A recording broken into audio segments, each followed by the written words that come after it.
जय हिंद दोस्तों, स्वागत है आप सभी का मेरे यूट्यूब चैनल सोही डिफेंस एकेडमी में। दोस्तों आज हम पढ़ेंगे इसमें एसएससी जीडी का स्पेशल मॉक टेस्ट, ये आरडब्ल्यूए का स्पेशल मॉक टेस्ट का हम क्वेश्चन पेपर लेकर आए। तो क्लास को स्किप किए बिना क्लास को अंत तक देखिएगा। तो ये रहा पहला क्वेश्चन आपके सामने।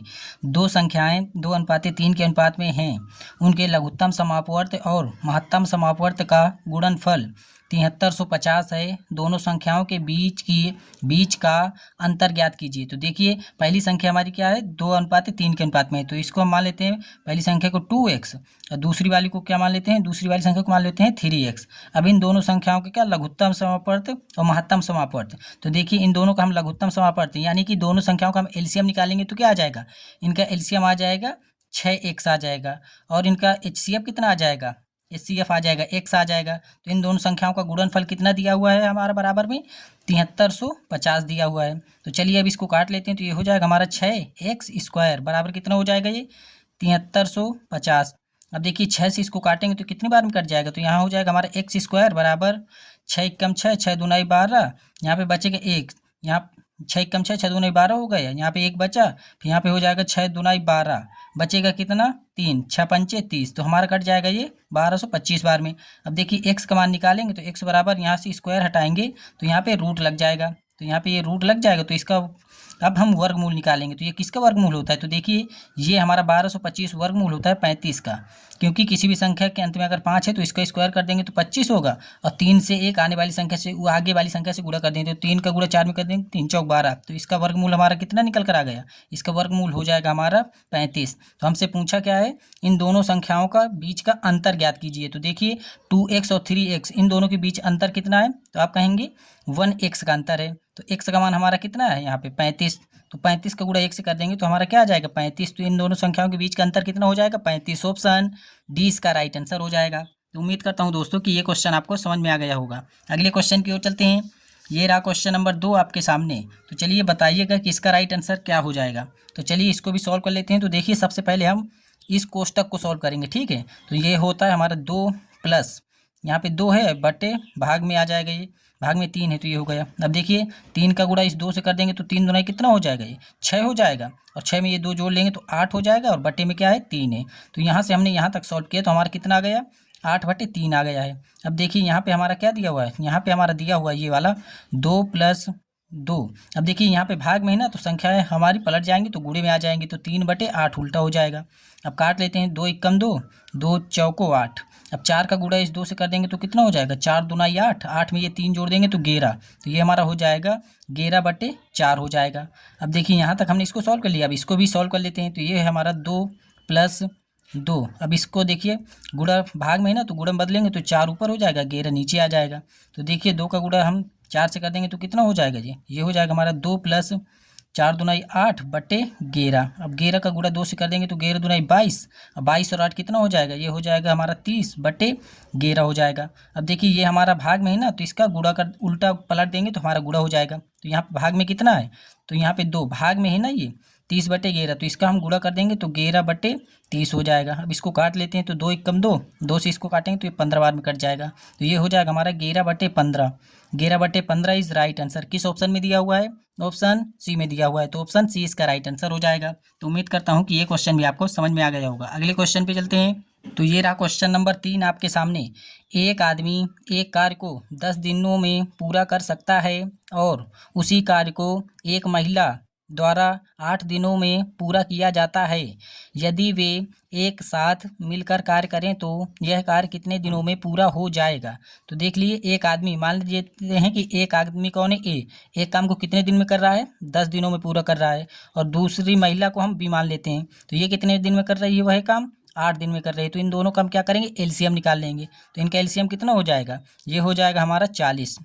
अब इस 10 से इस 40 में भाग देंगे तो कितनी बार में कट जाएगा, 10 चौक 40, 4 बार में, यानी एक दिन में ये 4 काम कर रहा है तो 10 दिन में पूरा 40 काम हो जाएगा। अब 8 से इसको भाग देंगे तो 8 पंच 40, 5 बार में कट जाएगा, तो एक दिन में ये 5 काम कर रहा है तो ये 8 दिन में पूरा 40 काम कर देगा। अब देखिए 4 और 5 दोनों मिलकर कितना काम कर रहे हैं, 9 काम कर रहे हैं। तो दोनों मिलकर पूछा है ना कि दोनों मिलकर कुल काम कितने दिन में करेंगे, तो देखिए 40/9 दिन में करेंगे। 40/9 दिन किस ऑप्शन में दिया हुआ है, ऑप्शन ए में दिया हुआ है, तो ऑप्शन ए इसका राइट आंसर हो जाएगा। अगले क्वेश्चन पे चलते हैं। ये रहा क्वेश्चन नंबर अगला। तो बताइएगा कि इसका राइट आंसर क्या हो जाएगा। यदि एक नाव की चाल धारा की दिशा में 12 किलोमीटर प्रति घंटा और धारा के विपरीत दिशा में 4 किलोमीटर प्रति घंटा है, शांत जल में नाव की चाल ज्ञात कीजिए। तो देखिए यहाँ पे दिया हुआ है एक बार वेलोसिटी ऑफ स्ट्रीम यानी धारा की दिशा में नाव की चाल कितनी है 12 किलोमीटर प्रति घंटा और विपरीत दिशा में कितनी है, तो आप कहेंगे विपरीत दिशा में हमारी 4 किलोमीटर प्रति घंटा। तो हमसे पूछा क्या है शांत जल में नाव की चाल, तो नाव की चाल पूछा है ना, तो इन दोनों को जोड़ के हम 2 से भाग दे देंगे। तो इन दोनों को जोड़ेंगे तो ये हो जाएगा हमारा 12 4 16 हो जाएगा। 16 को 2 से भाग दे देंगे तो हमारी शांत जल में नाव की चाल आ जाएगी। तो ये हो जाएगा हमारा 8 किलोमीटर प्रति घंटा शांत जल में नाव की चाल। तो नाव की चाल कितनी हो जाएगी, तो हो जाएगी 8 किलोमीटर प्रति घंटा। किस ऑप्शन में है, ऑप्शन डी में दिया हुआ है, तो ऑप्शन डी इसका राइट आंसर हो जाएगा। अगले क्वेश्चन पे चलते हैं। ये रहा क्वेश्चन नंबर 5 आपके सामने।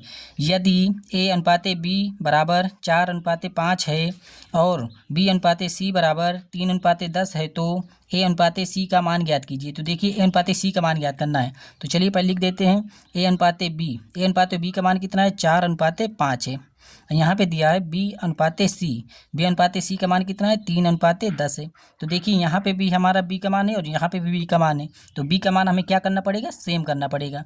तो यहाँ पे हम इस संख्या में इस 3 से गुणा कर देते हैं और ये 5 का गुणा इसमें कर देते हैं, तो ये 5 से कर देंगे। तो हमसे पूछा क्या है, a अनुपात c का मान पूछा है, तो देखिए इस 3 का गुणा इस a में करेंगे तो ये हो जाएगा हमारा कितना 3 चौक 12 हो जाएगा। ये किसका मान हो गया, a का मान हो गया अनुपात।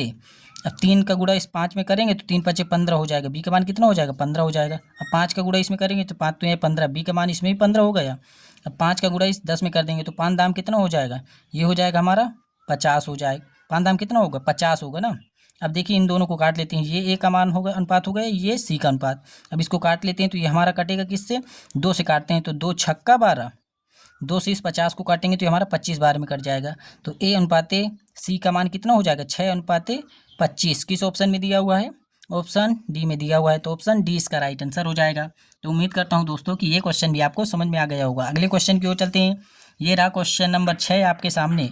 विपरीत दिशा में समानांतर पटरियों पर 48 किलोमीटर प्रति घंटा और 52 किलोमीटर प्रति घंटा की चाल से चल रही 2 रेलगाड़ियां 27 सेकंड में एक दूसरे को पार करती हैं। यदि एक रेलगाड़ी की लंबाई 350 मीटर है तो दूसरी रेलगाड़ी की लंबाई है, तो देखिए समानांतर पंक्तियों में 48 किलोमीटर प्रति घंटा और 52 किलोमीटर प्रति घंटा की चाल से क्या कर रही चल रही, वो भी विपरीत दिशा में।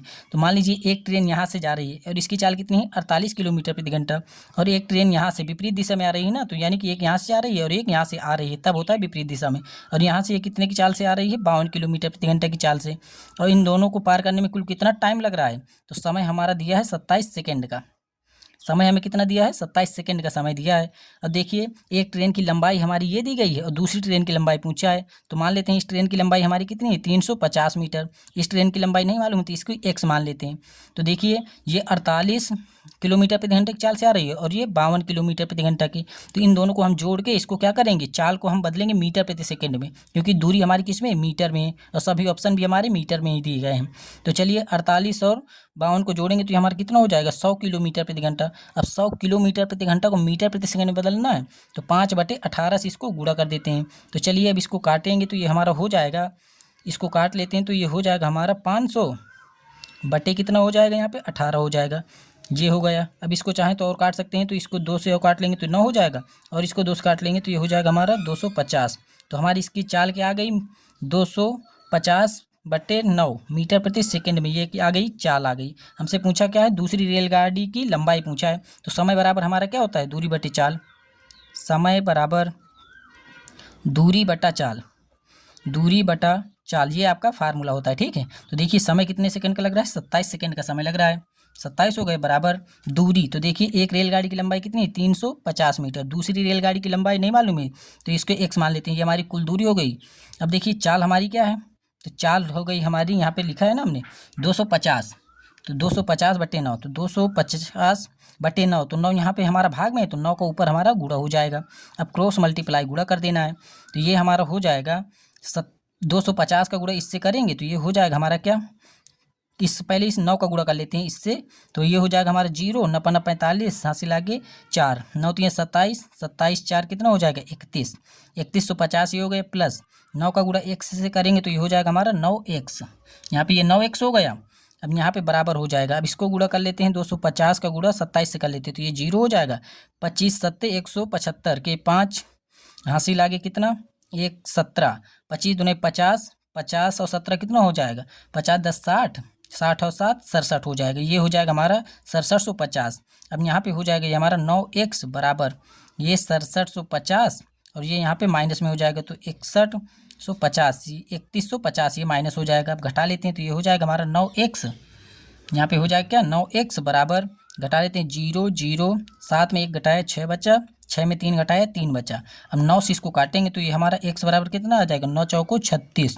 यानी कि दूसरी ट्रेन की लंबाई कितने मीटर है तो आप कहेंगे 400 मीटर के ही। 400 मीटर किस ऑप्शन में दिया हुआ है दोस्तों, ऑप्शन सी में दिया हुआ है, तो ऑप्शन सी इसका राइट आंसर हो जाएगा। तो ये 6 क्वेश्चन थे आपको। अब अगले क्वेश्चन में हम सॉल्व करेंगे 6 से 20 क्वेश्चनों तक। तो क्लास अगर अच्छी लगी हो तो चैनल को सब्सक्राइब कर दीजिएगा और वीडियो को भी शेयर कर दीजिएगा। तो मिलते हैं ऐसी अगली वीडियो में, तब तक के लिए जय हिंद, जय भारत, वंदे मातरम, जय हिंद।